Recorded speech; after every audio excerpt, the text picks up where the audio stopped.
bajeti yenye mlengo wa kijinsia. Naomba nieleze imetoka wapi au umuhimu wake ni nini. Bajeti yenye mlengo wa kijinsia imezungumzwa kwenye kitabu ukurasa namba 2, ukurasa namba 2. Na imetokea wapi? Mwaka 2021, Naibu Spika, Tanzania kulifanyika jukwaa la kimataifa katika mji wa Mexico na Paris, ambapo kwa Tanzania tuliwakilishwa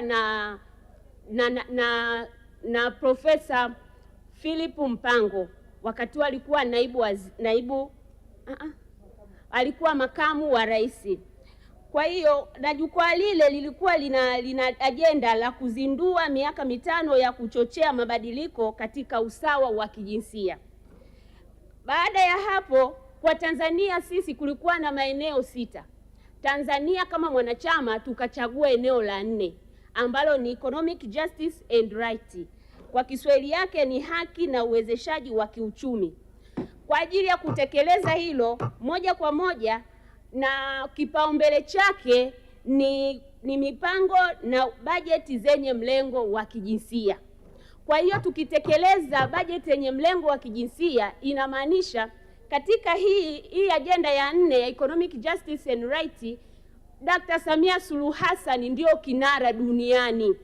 Kwa hiyo tukitekeleza tunamfanya awe kinara katika hii ajenda ya Economic Justice and Right.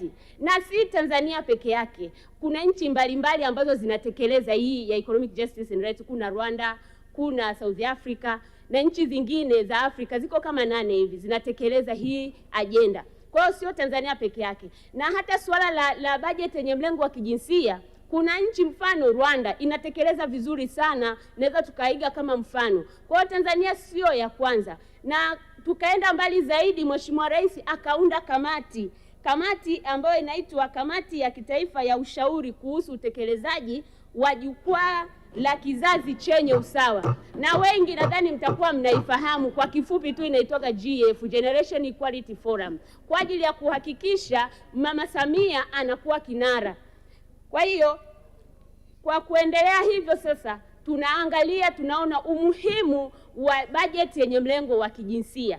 Na kamati hii mwenyekiti wake ni mbunge wa jimbo la Kibamba Angela Kairuki, lakini makamu wake Bi Mgeni Hassani, ambaye wanatekeleza vizuri, na akiwemo hata Dr. Natu Mwamba pia ni mjumbe wa kamati, na wajumbe wengine wako wengi.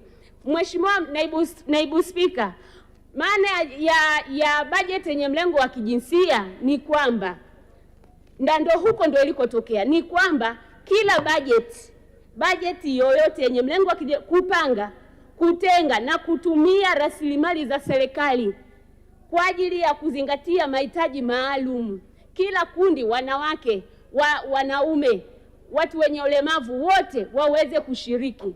Na naipongeza Wizara ya Fedha kwa sababu imeweka kabisa kwamba lazima bajeti iwe na mlengo wa kijinsia.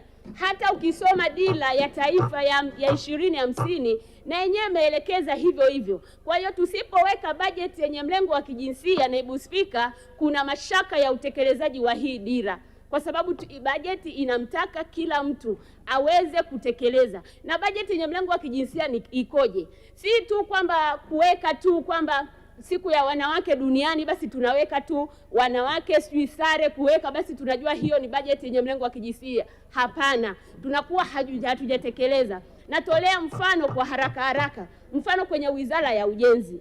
Wizara ya Ujenzi inajenga barabara. Kuna mipango mbalimbali, program zinaendeshwa kwenye ile wizara. Je, imelenga wanawake wangapi?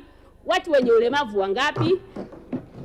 Na makundi tofauti. Kwa hiyo inakuwa inagusa moja kwa moja kwenye jinsia na makundi yote.